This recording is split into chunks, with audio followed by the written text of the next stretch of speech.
লোকসভাৰ সদনত কেন্দ্ৰীয় জনজাতি পৰিকল্পনা ৰাজ্যিক মন্ত্ৰী দুৰ্গাদাস উইকিক এটা প্ৰশ্ন তেওঁক কৰা হৈছিল যে অসমৰ 6 জনগোষ্ঠীৰ জনজাতিকৰণ কেতিয়া হ'ব আৰু এই প্ৰশ্নটো তেওঁ উত্তৰ দিছিল যে অসমত দুখনকৈ মন্ত্ৰীগোট গঠন কৰা হ'ল কিন্তু আদিকপিত এই মন্ত্ৰীগোটে কেন্দ্ৰীয় চৰকাৰলৈ কোনো ধৰণৰ প্ৰতিবেদন পঠোৱা নাই গতিকে এই বিষয়টো বা এই কথাটোৰ যি উত্তৰ তেওঁ দিছে এই কথাৰ উত্তৰে বহু কথাই চৰকাৰৰ প্ৰতাৰণাৰ বিষয়ে কৈ গৈছে আমি বাৰে বাৰে টাই অসম যুৱ পৰিষদে বিগত সময়ৰ পৰা জনজাতিকৰণৰ ক্ষেত্ৰত আমি কিমান দূৰ আগবাঢ়িছে আমি প্ৰশ্ন কৰি আছিলোঁ অসম চৰকাৰক মুখ্যমন্ত্ৰী হিমন্ত বিশ্ব শৰ্মা ডাঙৰীয়া কিন্তু তেওঁ বাৰে বাৰে এটা কথা কয় যে অতি শীঘ্ৰেই জনজাতিকৰণ প্ৰদান কৰা হ'ব কিন্তু যি দুখন মন্ত্ৰীগোট গঠন কৰিছিল আজি কপিত কিন্তু এই মন্ত্ৰীগোটে যি তেওঁলোকে প্ৰতিবেদনই কেন্দ্ৰীয় চৰকাৰলৈ প্ৰেৰণ কৰা নাই যেতিয়াই নিৰ্বাচন আহে লোকসভাই হওক বিধানসভাই হওক যেতিয়াই নিৰ্বাচন আহে তেতিয়াই তেওঁলোকে অতি শীঘ্ৰেই জনজাতিকৰণ প্ৰদান কৰা হ'ব বুলি মিথ্যাচাৰৰ আশ্ৰয় লয় গতিকে এই যি চৰকাৰ এই চৰকাৰখন হৈছে সম্পূৰ্ণ খিলঞ্জীয়া থলগিৰি ভূমিপুত্ৰ বিৰোধী বুলি আমি ক'বলৈ বাধ্য হৈছোঁ আমি এটা কথা ধন্যবাদ দিছিলোঁ অসম চৰকাৰক যে উজনি অসমৰ উৰিয়াম ঘাটৰ তেওঁ উচ্ছেদ কৰিছে ভিজিআৰ লেণ্ডত আমি ধন্যবাদ দিছোঁ তেওঁ কৈছিলে যে এই যিসকল অবৈধ নাগৰিক তেওঁসকলক উচ্ছেদ কৰিলে অসম বাচিব কিন্তু আমাৰ কথাটো হ'ল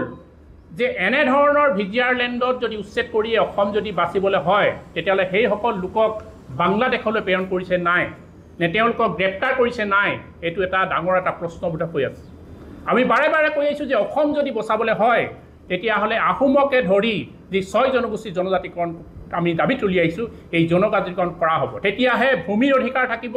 ৰাজনৈতিক অধিকাৰ থাকিব সামাজিক অধিকাৰ থাকিব এই কথাটো আমি বাৰে বাৰে স্পষ্ট কৰি আহিছোঁ এনেধৰণে উৰিয়াম ঘাটৰ পৰা আৰম্ভ কৰি যিমানবোৰ উচ্ছেদ কৰি আছে অকল উচ্ছেদ চলালেই কিন্তু অসম নেবাচে অকল ৰাজনৈতিক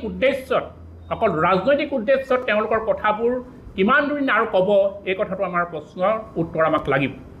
আমি এখন তথ্য দিব বিচাৰিছোঁ মুখ্যমন্ত্ৰী মহোদয়ৰ যি মিথ্যাচাৰ এই মিথ্যাচাৰ আমাৰ এখন তথ্য দিব বিচাৰিছোঁ এইখন আছে আপোনালোকৰ ফেব্ৰুৱাৰী 22, 2025 যেতিয়া প্ৰধানমন্ত্ৰী অসমলৈ আগমন হৈছিল সেই সময়তে আমি তীব্ৰ বিৰোধ কৰিম বুলি কৈছিল আৰু তেওঁ এখন আমালৈ কাগজ পঠিয়াইছিল ইয়াত চহী আছে principal secretary of chief minister মানে মুখ্যমন্ত্ৰীয়ে পঠিয়াইছিলে যে মাৰ্চৰ ভিতৰতে জনজাতিকৰণৰ ক্ষেত্ৰত বা আপোনালোকৰ যি দাবী দাবা আছে দাবী দাবাৰ ক্ষেত্ৰত আমি আলোচনাত বৈঠকত বহিম কিন্তু মাৰ্চৰ পৰা আজি যদি চাই ইমান সোমালে আগষ্ট সোমালে ইমান মাহ পাৰ হৈ গ'ল কিন্তু এতিয়ালৈকে মুখ্যমন্ত্ৰীৰ লগত কোনো ধৰণৰ আলোচনা হোৱা নাই আৰু আমাৰ শেষৰখন আমি যিখন বৈঠকত বহিছিলোঁ সেই বৈঠকতো আমাক কৈছিলে যে গৃহমন্ত্ৰী অমিত শ্বাহৰ লগত আমাৰ যিমানবোৰ আহোমৰ দল সংগঠন আছে সকলোকে কিন্তু তেওঁলোকে বৈঠকত বহুৱাব বুলি কৈছিলে আজি এবছৰ পাৰ হৈ গ'ল লোকসভাৰ আগৰ কথা সেইটো আছিল এবছৰ পাৰ হৈ গ'ল এতিয়ালৈকে গৃহমন্ত্ৰীৰ লগত কোনো ধৰণৰ বৈঠক বহা নাই গতিকে আমাৰ দুটামান কথা খুব স্পষ্ট যে এই ধৰণৰ প্ৰতাৰণা মিথ্যাচাৰ আৰু কিমান দিনলৈ চলাই নিব মুখ্যমন্ত্ৰী ডাঙৰীয়াক আপোনাক আমি আজি সংবাদ মাধ্যমৰ যোগেদি এই প্ৰশ্নৰ অৱতাৰণ কৰিছোঁ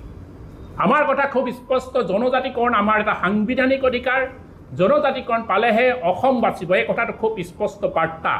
অকল উচ্ছেদ চলালেই কিন্তু অসম নাবাচে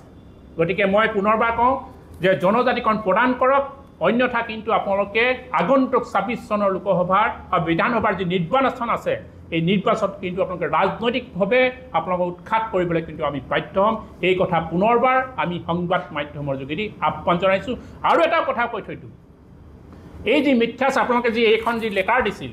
মাৰ্চৰ ভিতৰত আলোচনা কৰিব বুলি গতিকে এই মিথ্যাচাৰ নহ'ব আগন্তুক প্ৰধানমন্ত্ৰী আহি আছে অসমলৈ ছেপ্টেম্বৰ মাহত এই প্ৰধানমন্ত্ৰী যেতিয়া আহিব উজনিলৈ কিন্তু তীব্ৰ বিৰোধ টাই অসম যুৱ পৰিষদে আগন্তুক প্ৰধানমন্ত্ৰী অহাৰ দিনা কৰিব এই কথাটো আজি সংবাদ মাধ্যমৰ যোগে মুখ্যমন্ত্ৰীক আমি অৱগত কৰি থৈছোঁ